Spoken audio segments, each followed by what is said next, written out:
there's one subject that I'm very passionate about, which is there's a technical word for it. They say environment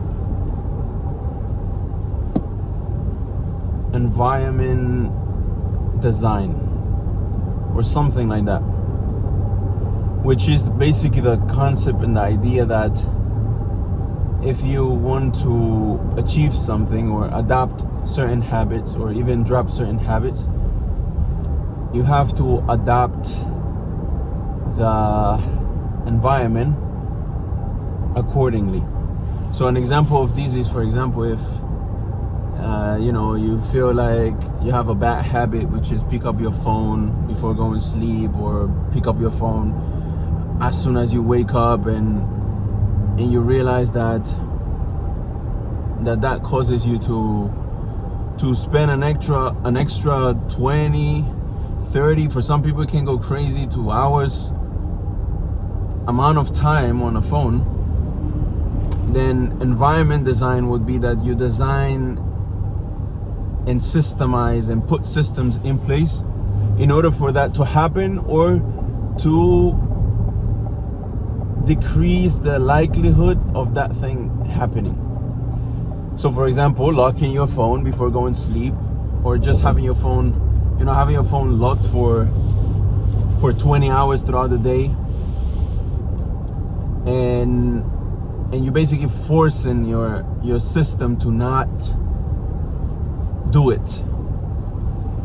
And obviously that's in a kind of like in a very technical way, but I was thinking about, you see how so many, I mean, we all fell into this. I remember when I was in Egypt in 2014 or so, 2015 actually is when I first gave my paperwork to apply for Medina University, Qura, to as well Jamiat Ibn Saud in Riyadh.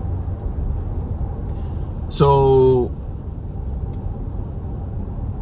when I went back to Egypt, because at that time I was still in Egypt, I had this ongoing thought that I have to, that I will do it if I get accepted to Medina, I will.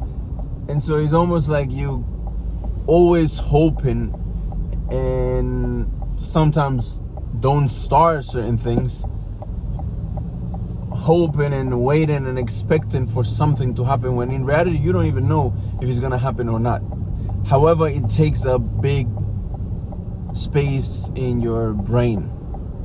Like, if I get accepted in Medina, then I'm gonna do this, then I'm gonna start whatever, memorizing the Qur'an, then or start learning Arabic, whatever it might be. And reflecting on this lately, I was thinking about this, that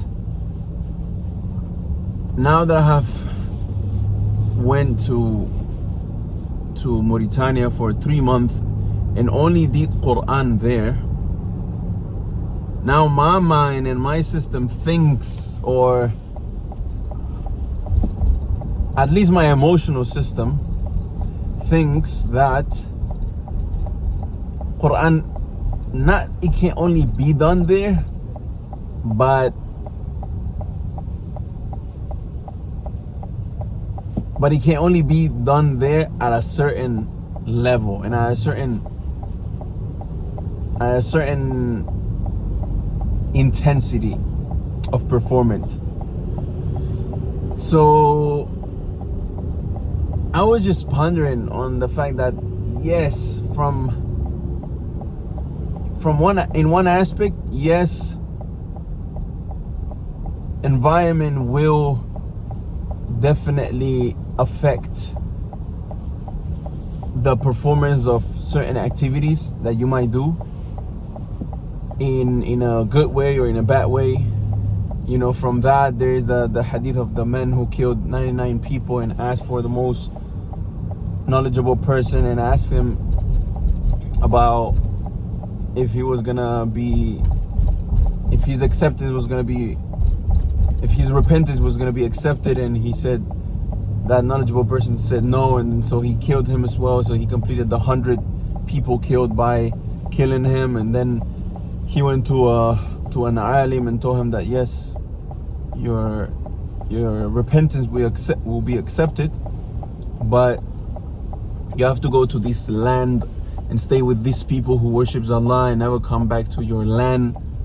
And from that hadith, the scholars, they take the analogy that if you want to generally protect your deen, protect your religion, you have to go live in a Muslim country where you can, or in a place where you can practice your religion. So I did mention the hadith very like in a general way, but you can go and if you type on Google the men that killed 99 people hadith, it will probably pop up and you can read it. And so lately I've been having, like yesterday, you know, these past 2 days, right, I posted this video and I was telling you guys how stressed I am about this thing, and I don't know if I'm going to be able to complete it, and this and that. And so some people might have thought that I was uncertain or whatever the case might be, but I wanted to record that to keep that as a reminder for myself, and just part of documenting the ups and downs, emotional ups and downs. And so I was thinking that, and it was then I realized yesterday I actually completed or at least got closer to completing the task that I was intending to do, and I completely straight away felt a relief of responsibility, I just felt dopamine, like okay, this task is done now, boom, now I realized the new thing, and straight away I was excited and whatnot, and that feeling kind of left. And so that whole stress was held by having to complete a task. And then I realized that when I came back from Mauritania, I do have that ongoing stress and that ongoing lock kind of that pushes me to think and to want to leave towards Mauritania again because of the Qur'an. And since I have been back, I haven't been doing Qur'an at the same speed, at the same performance and intensity that I was doing in Mauritania. And so in my mind, I know I have to get back to this. And because that task, it was done somewhere else, my mind keeps on getting stressed about going back there. But I had to remind myself that it's not about going back there, but rather about avoiding all of these thoughts, all of these feelings, all of these emotions, and just doing it. Like it's not that complicated. Once you do it and you realize that it's not restricted by a place, like that task wasn't restricted by a place, then you stop having this feeling of stress. And many of us, we don't realize that it's a stress built on knowing that you have to do a particular task that you keep on postponing because you think that that task is attached to a certain place or to a certain situation, that situation might never come. So again, going back to when I was in Egypt studying, and I kept on, procrastinating on these or that, thinking and waiting to be accepted in Medina University. Now I'm experiencing the same thing. Yesterday it happened, but at a smaller scale.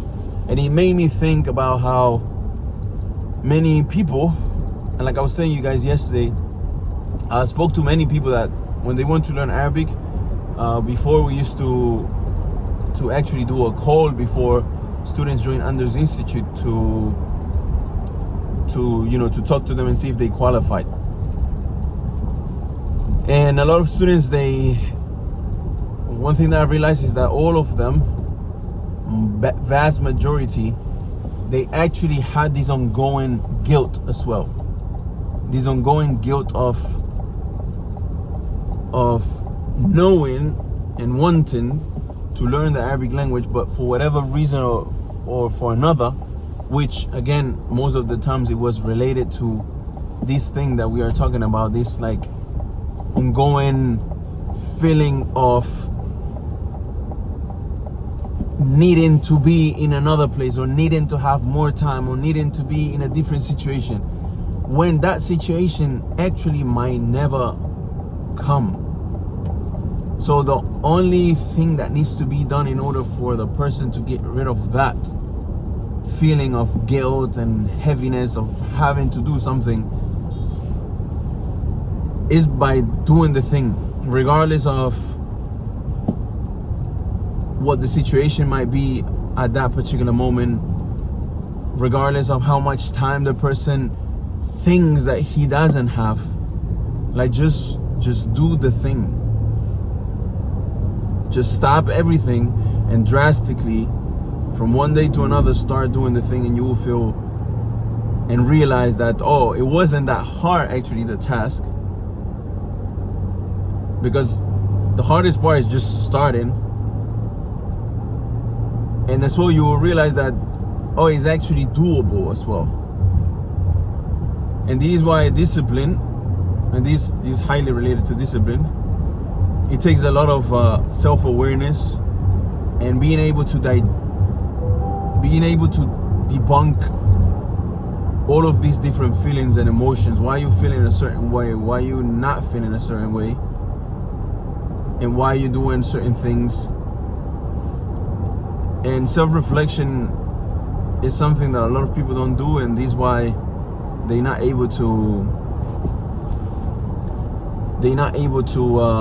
unlock their full potential, and they're not able to unlock their full potential, and they're not able to become that better version of themselves. So this is the thought for today, guys. I've been enjoying reading your comments, and I will respond to them.